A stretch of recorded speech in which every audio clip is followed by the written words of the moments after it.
from next week, limited numbers of fans will be allowed back into stadiums. But is it unfair that some clubs will be permitted to allow fans back while other clubs will not be permitted to allow fans back? No. I don't think it's unfair because it depends obviously to the situation in the different areas. I understand it. The problem is what I have, but it's maybe more a personal problem that I just struggle to put faith in any kind of announcements. And I don't understand.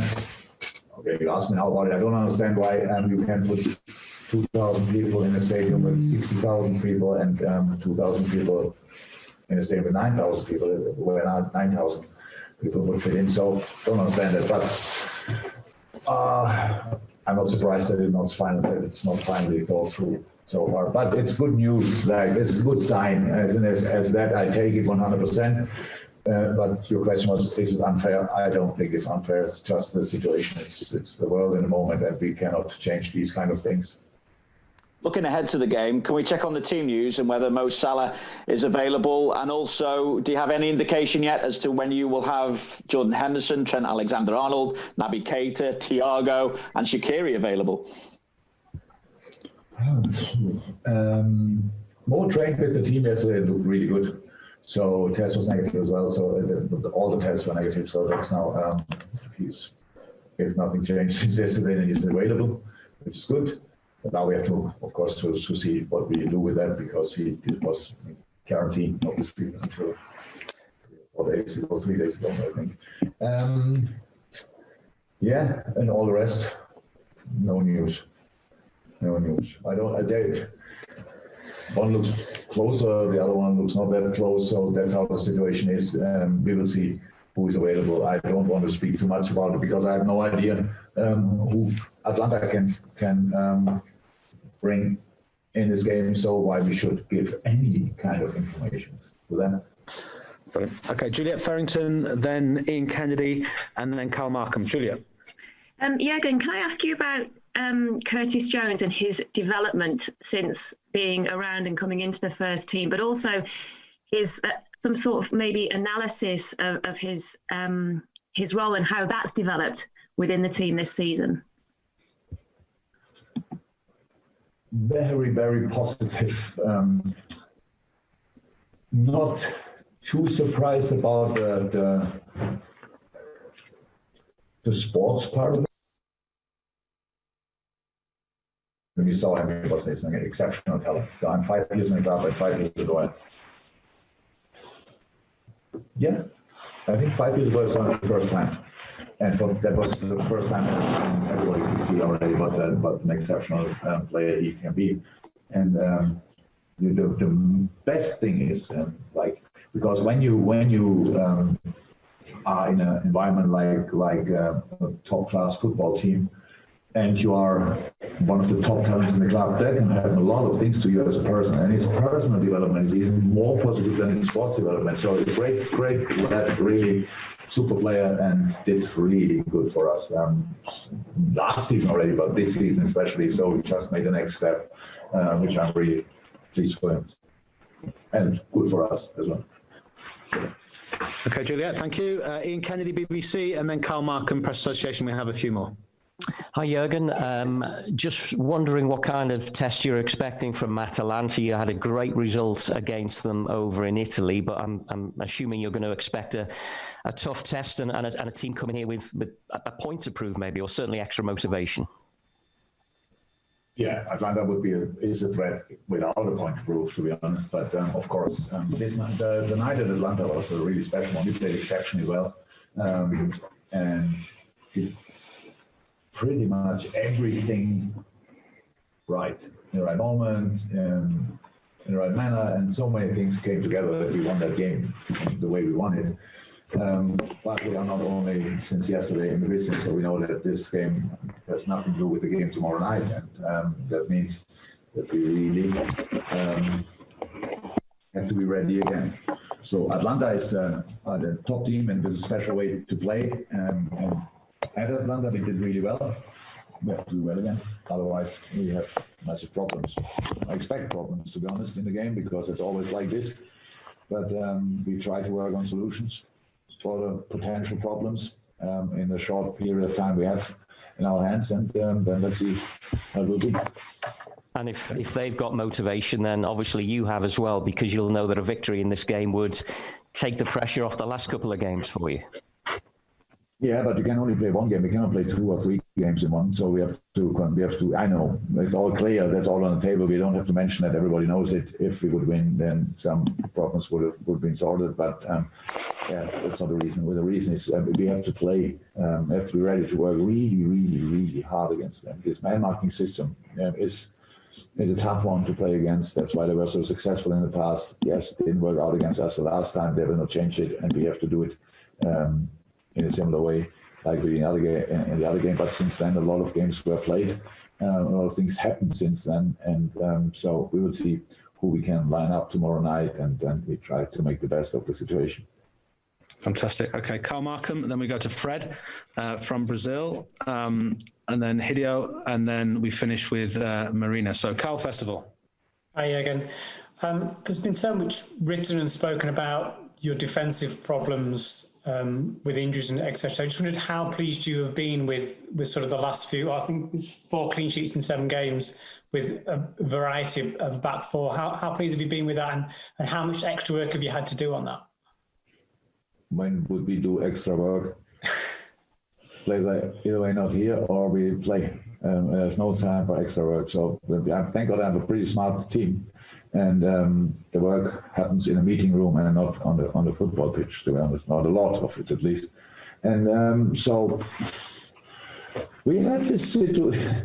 I really think it's funny to talk to us about defensive struggles before. Yes, we lost against Aston Villa. I know we conceded 7 goals. We'll never forget that. But before that, we defended not that bad, and after that, we didn't do it that bad. So we know how to defend. How the boys do it was exceptional, because it was different lineups, different pairings, all these kind of things. But now I can tell you, we have to keep doing it like this, or even better, because we only have 9 match days in the Premier League and 3 in the Champions League. So that's a really, really young season, and there are so many games to play and challenges to face, and we will try to be always spot on in the specific games. The changes we have to make and we will make. The boys have to adapt to each other immediately. There will be different lineups in the last line as well. We cannot change that. And so, yeah, interesting situation. But it's not all of it is born on the training pitch, because the schedule doesn't give us a lot of time to work on it. Okay, now we go Fred from Brazil. And the last 3 questions, then Hideo, and then Marina. Fred first. Hi, Jurgen. We could see how happy you were with Bobby scoring against Leicester. And I would like to ask you if, of course, we know that he's always been very important for Liverpool, even without scoring in so many matches. Is it fair to say that scoring has become a bit more important to him lately? And if so, scoring can be like a boost for his confidence on the pitch? That's a good question. Did you ask if scoring became more important for him personally? Yeah. I don't know. Yeah, scoring was always important for Bobby. But Bobby is a complete footballer. So, and his football team is like an orchestra. So, and we all have to play. You need to have people for different. What's the English word? Instruments?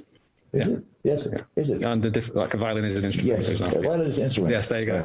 For different instruments. So, and some of them are louder, some of them are not that loud, but they're all important for the rhythm. And Bob is incredibly important. He plays like 12 instruments in our orchestra, so it's important, incredibly important for our rhythm. Thank God we can play without him as well, but it's nice to have him on the pitch. And if you look at numbers, obviously I like it a lot having him on the pitch, because we play pretty awesome. So I'm not concerned about anything and with Bobby, but I know that from time to time it helps if you score a goal, and this goal was very important. But what I love most about the goal is the reaction of the boys when you saw the celebration, we always celebrate goals, obviously, but the celebration for that goal was nearly emotional, because obviously the players read newspapers, unfortunately, and then saw that there was some criticism, and so they were really happy for him to score the goal, and it felt absolutely just right that he scored it. But how important it is to us, you saw us a couple of times playing, so you know how important it is, so I don't have to mention that. Okay. Hideo, you're up, and then Marina to finish with, yes. Hi, Jurgen. I want to ask about Minamino, who hasn't been getting any playing time since the Midtjylland game. Are you seeing a kind of maybe a dip in form or anything else? What does he need to do more to get into the lineup? No, there's no dip in form. Taki is training well, especially yesterday trained exceptional, for example. It's the last session I have in mind, so was really, really good. And it's not dip in form, it's just a strong team. And offensively, thank God, I have to say, we didn't have the same problems in pretty much all the other positions. So it's hard to get in this team. That's how it is. But no dip in form. It's just a challenge. That's it. But Taki is a sensational boy and a great player, and is facing that challenge and is working hard. And his time will come, no doubt. Okay, fantastic. And then we finish off with Marina. Marina, will this be in Italian, or are you asking in English? Oh, you're on mute. Oh, there we go. Marina, you're still on mute, if you can unmute. Ok, if possible. Posso fare la domanda in italiano? Ok. Oh. Yeah.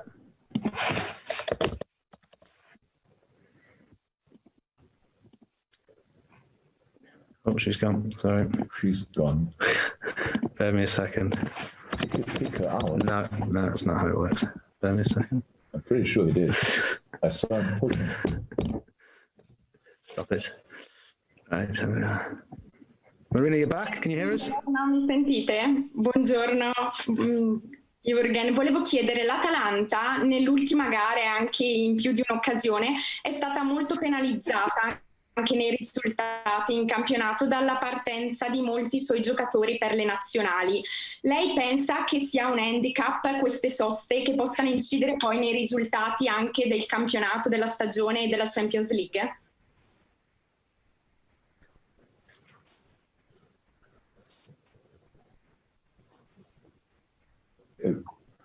It's a normal situation. That's how it always was. So yes, and it has a massive impact. We spoke about that a lot of times. Players playing in South America, wherever, and Wednesday night coming back, Friday playing Saturday is of course not added, but we have exactly the same situation. So no advantage for us or for Atalanta. We all had the same situation at the weekend. Yes, a little difference was first time, probably since I'm in Liverpool, after international break, we played on Sunday instead of Saturday. So, yeah, it's tough to deal with it, honestly. But here in this conversation, we will not change it. And I heard about that Atalanta had problems with it, that players, they had only one session together. Welcome on our planet, that's what we have constantly. So it's tough to deal with, but the job to do. Fantastic, thank you. That's us. Thank you very much. Take the headphones off. Joel Matip is coming presently. For those of you there, if you want to use the hands up